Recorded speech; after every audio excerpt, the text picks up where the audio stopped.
On accueille maintenant le député de Seine-Saint-Denis de la France Insoumise, Éric Coquerel. Bien, bonjour à toutes et à tous. Je suis venu avec une délégation importante de parlementaires de la France Insoumise ainsi que Jean-Luc Mélenchon. Merci d'abord pour ce rassemblement qui est tellement indispensable dans le moment que nous vivons. Alors certes, depuis cette nuit, après une décision unilatérale du président Trump, les armes se sont mises à cesser entre Israël et l'Iran. A priori, ça devrait peut-être durer un peu puisque le président iranien, aux dernières nouvelles, a annoncé la fin de 12 jours de conflit. Mais qu'on ne s'y trompe pas. S'il y a ce cessez-le-feu, la guerre déclenchée par Benjamin Netanyahou et Donald Trump au peuple du Moyen-Orient, du Proche-Orient et au peuple palestinien n'est-elle pas terminée? Parce que c'est bien de cela qu'il s'agit. Il n'y a pas d'un côté le génocide qu'endure le peuple palestinien à Gaza, la colonisation qu'endure le peuple palestinien en Cisjordanie, qu'il conviendrait de condamner, je parle pour l'État français, et de notre côté, une guerre entre Israël et l'Iran, dont il conviendrait là de dire, toujours d'après Emmanuel Macron, que c'est le droit à la sécurité d'Israël. C'est la seule et la même guerre. C'est la seule et même sale guerre. C'est-à-dire une guerre de l'impérialisme.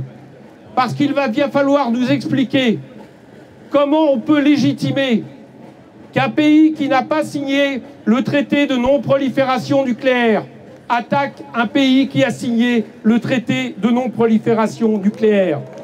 Il va falloir nous expliquer comment un pays qui possède la bombe atomique, contre tout accord international, attaque un pays qui ne possède pas la bombe atomique.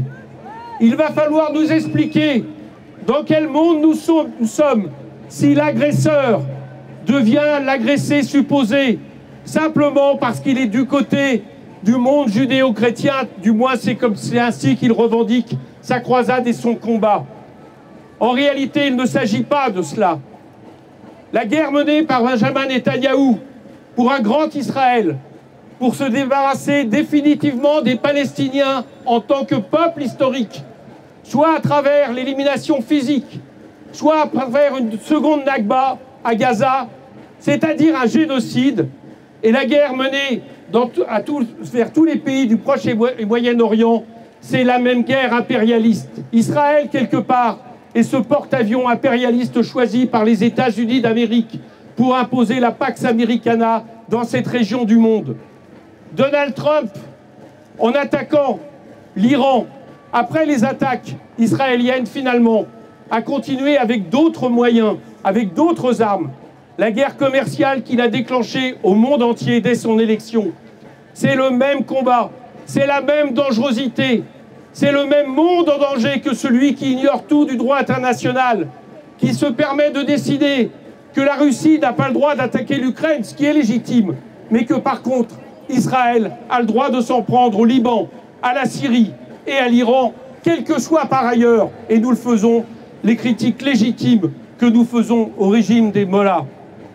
Comment un gouvernement génocidaire, comment un gouvernement obscurantiste, je parle du gouvernement de Benjamin Netanyahou, peut donner des leçons au gouvernement des Mollahs?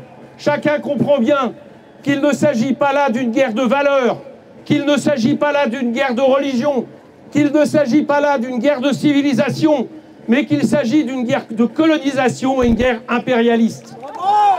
Derrière les objectifs des États-Unis d'Amérique, ce n'est pas la démocratie qui est en jeu, c'est le détroit d'Ormuz. Cherchez bien.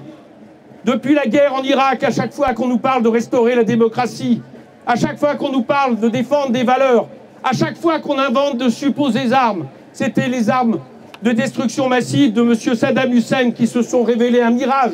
C'est aujourd'hui les bombes nucléaires, soi-disant, qui devaient être fabriquées pour le lendemain, alors même que nous savons, d'après tous les experts internationaux, qu'il fallait au moins 3-4 ans à l'Iran pour en fabriquer de telles et que l'Iran était engagé dans des discussions, de négociations avec les États-Unis. Derrière ça, c'est toujours le pétrole, c'est toujours la mainmise sur l'énergie, c'est toujours la mainmise sur les matières premières, c'est toujours la mainmise des États-Unis d'Amérique dans cette région du monde, en sachant que, par exemple, par le détroit d'Ormuz passe aujourd'hui une part essentielle de l'approvisionnement en pétrole du monde et notamment de la Chine. C'est la même guerre qui est déclenchée. Aussi, nous le disons, la France doit arrêter d'être en dessous de tout. La France doit arrêter d'être alignée sur l'atlantisme américain.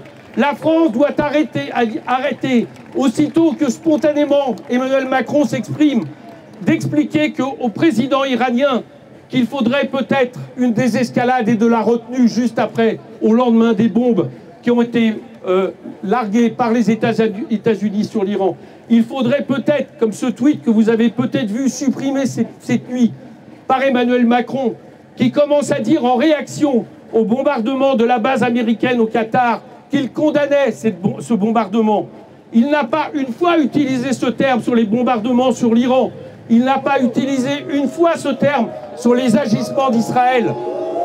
De même, toujours dans ce tweet, Emmanuel Macron, de manière fort imprudente, rappelait que la France avait des engagements, c'est-à-dire une alliance militaire avec le Qatar. Qu'est-ce que ça voulait dire? Que la France était prête éventuellement à s'engager auprès de la coalition, cette fois-ci, comme M. Netanyahou lui avait demandé il y a quelques mois. Tout ça est incroyable. Il a supprimé son tweet, ce qui montre qu'en plus, nous avons quelqu'un d'irresponsable à la tête de l'État. La France, aujourd'hui, doit être du côté du droit international. Ce n'est pas à Donald Trump, quel que soit le résultat positif, de dire que d'un côté, on peut bombarder, le lendemain, on peut cesser le feu. C'est interpeller l'ONU. La France doit interpeller le Conseil de sécurité, l'Assemblée générale de l'ONU, pour réclamer le retour à la paix dans cette région. Et par-dessus tout, et je termine là-dessus, nous ne devons pas oublier que hier, c'est encore des dizaines de personnes qui ont été tuées à Gaza. Donc la France doit, oui, demander des sanctions par rapport au gouvernement israélien, à commencer par la fin de tout échange commercial, économique, sportif avec le régime de M. Netanyahou, comme naguère nous l'avons fait avec l'Afrique du Sud au moment de l'apartheid. Doit évidemment cesser toute livraison d'armes, doit peser pour qu'il y ait une rupture des accords avec l'Union européenne et enfin doit reconnaître de manière unilatérale et sans préalable l'État de Palestine. Voilà ce que nous exigeons du gouvernement français, voilà ce que nous devons imposer par la mobilisation populaire. Merci.